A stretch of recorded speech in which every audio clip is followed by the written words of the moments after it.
کھڑی کی، جن کا شلوار ٹخنوں سے نیچے ہوگا ان کا مقدر جہنم ہے، اور اس میں کہیں بھی تکبر کی بات نہیں آئی ہے۔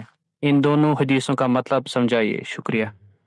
جب کبھی کوئی حدیث آپ کے سامنے آئے تو ایک اصول کی بات جان لیں، وہ یہ کہ یہ قرآن نہیں ہے جس کو اللہ تعالیٰ نے مرتب کر دیا، وہ اپنے سیاق سباق کے ساتھ موجود ہے۔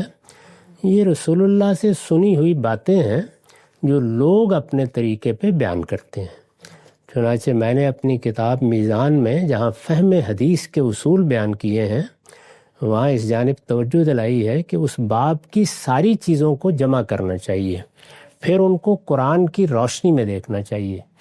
تو اس باب کی تمام روایات کو جب آپ جمع کرتے ہیں تو ان میں یہ بات پوری بیان ہو گئی ہے، یعنی اس میں بتایا گیا ہے کہ یہ متکبرانہ وضع تھی، اور متکبرانہ اوضاع دنیا میں ہر چیز میں ہوتے ہیں، رہن سہن میں بھی ہوتے ہیں، کھانے پینے میں بھی ہوتے ہیں، اسی طرح لباس میں بھی ہوتے ہیں۔